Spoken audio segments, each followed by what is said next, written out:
नमस्ते आई ग्रास्पर्स। अपने इस साप्ताहिक कार्यक्रम में आगे बढ़ते हैं। हम यदि अपने आसपास कोई दीवारें खड़ी करते हैं तो ही रुकावटें आती हैं।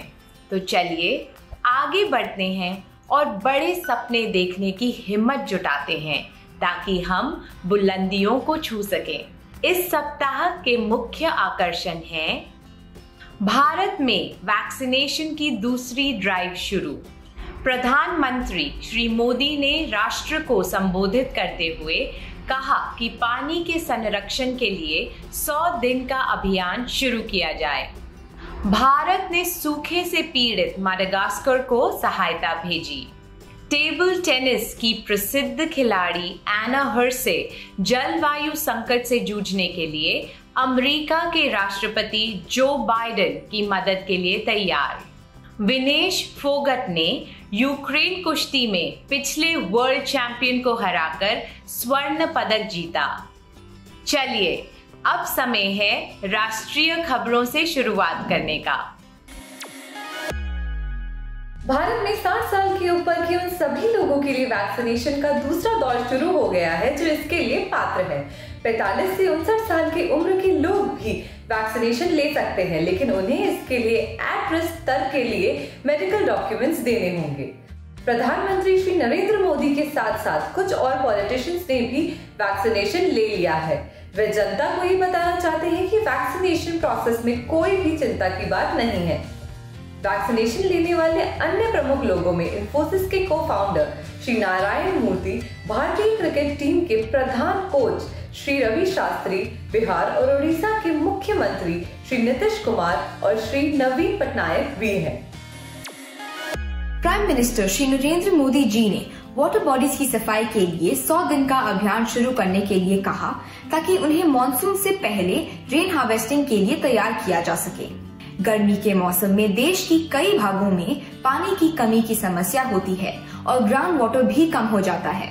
इस कमी को पूरा करने के लिए रेन वाटर हार्वेस्टिंग सबसे सही उपाय है, क्योंकि ये एकदम सही जगह यानी बारिश के पानी लेकर इकट्ठा किया जा सकता है।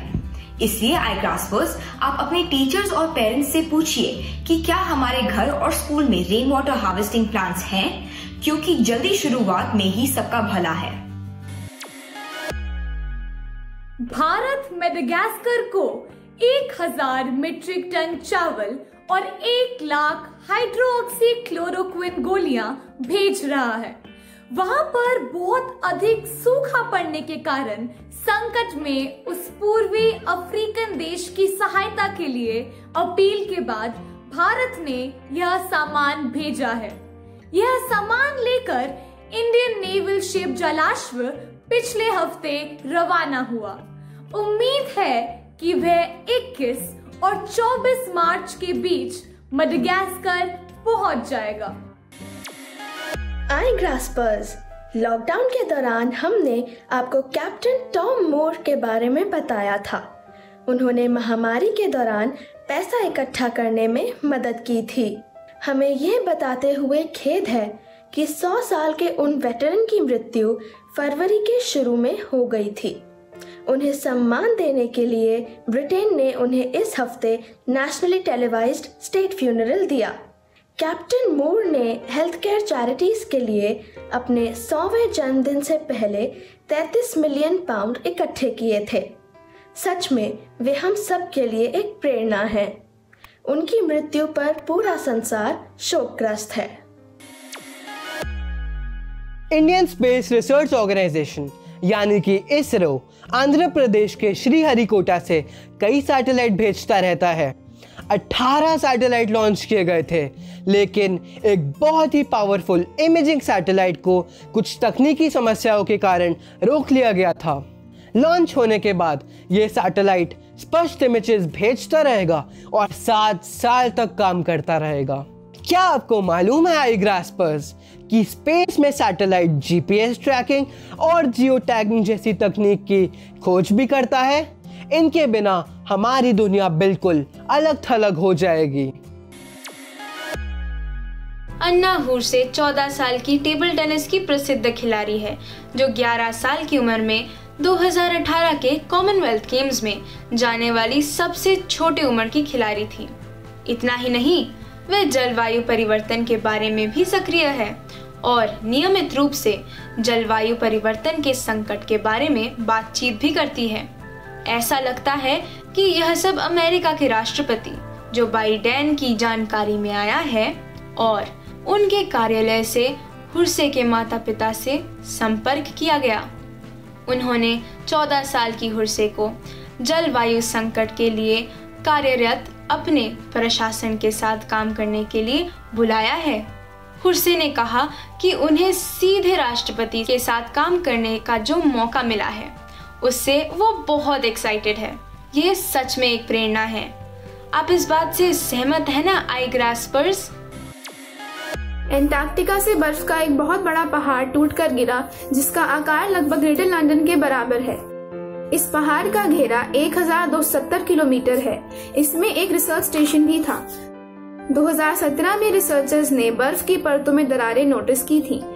सुरक्षा के कारण इस स्टेशन को और अंदर की तरफ शिफ्ट कर दिया गया था। हालांकि यह बर्फ का घेरा प्राकृतिक कारणों से गिरा है, लेकिन इसमें जलवायु का संकट और बढ़ गया है। आर्कटिक और एंटार्क्टिक हाइलाइट्स के कारण लाखों टन बर्फ गिरने से समुद्र का तट बढ़ जाने के कारण समुद्र तट के शहरों को खतरा हो सकता है। इस हफ्ते खेलो इंडिया विंटर गेम्स का दूसरा एडिशन समाप्त हुआ। इसमें skiing, ice hockey, figure skating और स्पीड स्केटिंग जैसी कई विंटर स्पोर्ट्स में भाग लेने के लिए पूरे भारत से कई खिलाड़ी आए थे। इस साल के गेम्स जम्मू और कश्मीर में गुलमर्ग में आयोजित किए गए थे। इसका पहला एडिशन 2020 में लेह में आयोजित किया गया था। यह खेलो इंडिया यूथ गेम्स की सफलता के बाद शुरू किया गया था। इसमें भी भारत के सभी भागों से खिलाड़ी आए थे। आई ग्रास्पर्स, आप इस विंटर गेम में भाग लेना चाहेंगे? आप अपने विचार हमें नीचे कमेंट सेक्शन में भेजें। टाइगर वुड्स के कार क्रैश होने पर वे अस्पताल में टांग की सर्जरी के बाद रिकवर कर रहे हैं। उन्होंने जब वर्ल्ड गोल्फ चैंपियनशिप में खिलाड़ियों और अपने प्रशंसकों को अपनी iconic red and black outfit पहने देखा तो वे भावुक हो गए। रॉरी मैकइलरॉय और फिल मिकेल्सन जैसे प्रो गोल्फर्स ने टाइगर वुड्स को सम्मान देने के लिए उनके आइकॉनिक कलर कॉम्बिनेशन पहने। वुड्स का कहना है कि इस जेस्चर से वे बहुत प्रभावित हुए हैं और उन्हें जल्दी स्वस्थ होने में मदद मिलेगी। भारतीय रेसलर विनेश फोगट ने कीव में 2017 की वर्ल्ड चैंपियन वी कलादिंस्की को हराकर स्वर्ण पदक जीत लिया है। कोरोना वायरस के कारण फोगट का ये पहला टूर्नामेंट है। उन्होंने टोक्यो गेम्स के लिए भी क्वालिफाई कर लिया है। विनेश का अगला टूर्नामेंट इटली में होगा। वहीं उनकी प्रतियोगिता कई अन्य भारतीय रेसलर्स से भी होगी जो कि टोक्यो गेम्स में भाग ले रहे हैं। हम आईग्रास की ओर से भी उन्हें उनकी सफलता पर बधाई देते हैं और भविष्य में होने वाले टूर्नामेंट्स के लिए भी उन्हें हमारी तरफ से शुभकामनाएं। गोल्डन ग्लोब अवार्ड्स फिल्मों और अमेरिकन टेलीविजन की एक्सीलेंस के लिए दिए जाते हैं। इस साल 78वें गोल्डन ग्लोब अवार्ड्स वर्चुअली 1 मार्च को दिए गए। द क्राउन को 4 अवार्ड्स मिले। ये historical drama queen Elizabeth II के शासनकाल पर आधारित है। सर्वश्रेष्ठ फिल्म का अवार्ड नोमैडलैंड को दिया गया। ये एक अमेरिकन ड्रामा फिल्म है। महामारी के कारण इस साल धूमधाम कुछ कम रही, फिर भी चकाचौंध और तड़क भड़क की कमी नहीं थी। वर्चुअल गोल्डन ग्लोब के समारोह में सेलिब्रिटीज ने शानदार गाउन और सूट पहने थे। इस सप्ताह का मुहावरा है छक्के छुड़ाना, जिसका मतलब है बुरी तरह हराना। क्रिकेट मैच में भारतीय टीम ने पाकिस्तानी टीम के छक्के छुड़ा दिए। नासिक शहर के bomb detection and disposal squad के एक स्पिनर डॉग स्पाइक को 11 साल की सराहनीय सेवा के बाद विशेष विदाई दी गई। विदाई का यह वीडियो वायरल हो गया, जिसमें स्पाइक ने गले में हार पहना हुआ है और वह पुलिस की गाड़ी में पुलिस स्क्वाड के साथ बैठा है। ब्रावो स्पाइक, हम सबको तुम पर गर्व है। भारत को तुम्हारी सेवाओं के लिए हम तुम्हें सल्यूट करते हैं। बूझो तो जाने, ऐसी कौन सी चीज है जो हमें अपने जीवन में 2 बार तो फ्री मिलती है, लेकिन तीसरी बार हमें पैसे देने पड़ते हैं। जी हाँ, वो हैं दांत। पक्षी सर्दी के मौसम में ठंड से बचने के लिए थोड़े गर्म स्थानों पर चले जाते हैं। इससे कई वैज्ञानिक हैरान थे, उन्हें अभी तक यह बात समझ नहीं आई थी। रिसर्च से अब पता चला है कि पक्षी अपने घर वापस जाने के लिए पृथ्वी के मैग्नेटिक फील्ड का उपयोग करते हैं। एक अध्ययन में यह सुझाव दिया गया है कि मैग्नेटिक फील्ड एक ऐसा ग्रिड बनाता है जिससे पक्षियों को उस स्थान का पता चल जाता है जहां वह पहले थे। यह बहुत ही दिलचस्प बात है नाई ग्रास्पर्स कि पक्षियों के दिमाग में उनका अपना गूगल मैप्स होता है। वाह, कूल है ना? पहचानो कौन, इस भारतीय महिला बॉक्सर ने 2012 समर ओलंपिक्स में ब्रॉन्ज मेडल जीता था। वे 6 बार एशियन एमेटर बॉक्सिंग चैंपियन बनने वाली एकमात्र बॉक्सर है जो एक रिकॉर्ड है। वे 2014 में आयोजित एशियन गेम्स और 2018 में कॉमनवेल्थ गेम्स में गोल्ड मेडल जीतने वाली पहली भारतीय महिला बॉक्सर है। जी हाँ, आपने सही पहचाना, वे MS मैरी कॉम ही है। क्या आपको मालूम है कि उन्हें 2020 में पद्म भूषण से सम्मानित किया गया था? क्या आपको मालूम है कि जुपिटर ग्रह के 79 मून्स हैं?